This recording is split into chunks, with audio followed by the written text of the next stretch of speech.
नमस्कार दोस्तों, agriculture education में आपका स्वागत है। आज हम बात करेंगे काट छांट या कृंतन या प्रूनिंग के बारे में।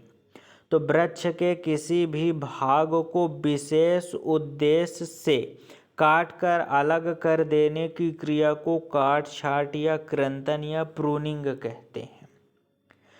इसके बाद हम लोग बात करते हैं कुछ फल वृक्षों में नई शाखाओं में ही फूल लगते हैं, जैसे अंगूर, फालसा तथा सेब आदि। इनमें कृंतन एक महत्वपूर्ण और अनिवार्य क्रिया हो जाती है। इसको याद करने के लिए मैंने एक शॉर्ट में ट्रिक बनाई है, APS अंगूर, फालसा तथा सेब। अगर हम लोग बात करें काट छांट, तो काट छांट का मुख्य उद्देश्य ये होता है कि वृक्ष के किसी भी भाग को किसी भी उद्देश्य की पूर्ति के लिए अगर हम काट छांट कर देते हैं तो इस क्रिया को काट छांट या कृंतन या प्रूनिंग कहते हैं। अब यहाँ पे लिखा कुछ फल वृक्षों में नई शाखाओं में फूल लगते हैं। तो कुछ फल वृक्ष ऐसे होते हैं जिनमें नई शाखाओं में ही फूल लगते हैं। अगर शाखा पुरानी है तो इसमें फूल और फल नहीं लगते हैं। तो ये ऐसे फल वृक्ष हैं, यहाँ पर अंगूर, फालसा, सेब, इनमें नई शाखाओं में ही कैसे फूल लगते हैं। अगर ये शाखा पुरानी है तो इसमें फूल नहीं लगेंगे। अगर फूल नहीं लगेंगे तो हमको फलन की प्राप्ति नहीं होगी।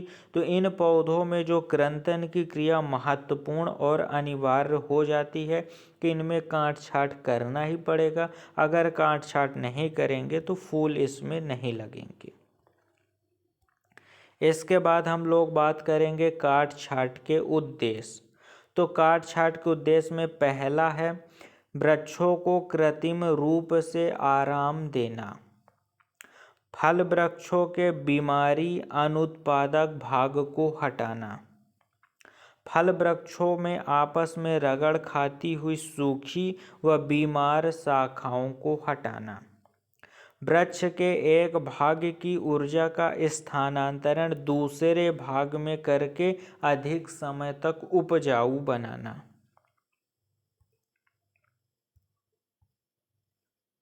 इसके बाद है वृक्षों की वानस्पतिक वृद्धि व फलन में सामंजस्य स्थापित करना। अच्छी गुणवत्ता के फल प्राप्त करना। कृंतन के द्वारा CN अनुपात को बढ़ाना है।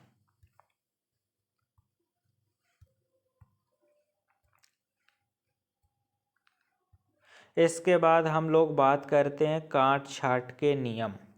तो सबसे पहले सूखी, रोगग्रस्त, कमजोर और द्विशाखीय कोण को हटा देना चाहिए। जो शाखाएं जमीन से जितनी ज़्यादा नज़दीक होंगी उन्हें काट देना चाहिए तथा कटे हुए स्थान पर बोडो पेस्ट और चौबटिया पेस्ट लगाना चाहिए।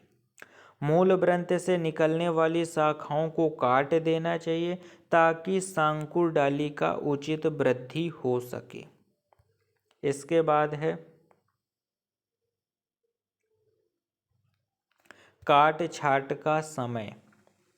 तो अलग अलग फल वृक्षों में कृंतन का समय अलग अलग होता है। जैसे कुछ ऐसे फल वृक्ष हैं जिनमें फलन 1 वर्ष पुरानी शाखाओं में होता है, अतः उनकी कटाई छटाई फलन समाप्ति के बाद कर देना चाहिए। तो कुछ ऐसे फल वृक्ष होते हैं जिनमें 1 वर्ष पुरानी शाखाओं में ही फल लगते हैं, तो इनमें कटाई छटाई क्या है, फलन समाप्ति के बाद कर देना चाहिए। जैसे अमरूद है, सेब है। इसको याद करने के लिए मैंने एक ट्रिक बनाई है, MG अमरूद और आम है और अमरूद है, मैंगो ग्रेप्स। इसके बाद अगर हम लोग बात करें तो जिन फल वृक्षों में नई शाखाओं में के फलन होता है उनकी कटाई छटाई पुष्पन के कुछ समय पहले करते हैं। जैसे अगर बात करें तो अंगूर में प्रूनिंग की क्रिया दिसंबर जनवरी में की जाती है और यहाँ पर मोस्ट इम्पोर्टेंट है, अंगूर एक ऐसा फल वृक्ष है कि अगर इसमें कैसे पहले कटाई छटाई नहीं करेंगे तो इसमें कैसे अंगूर के फल नहीं लगेंगे।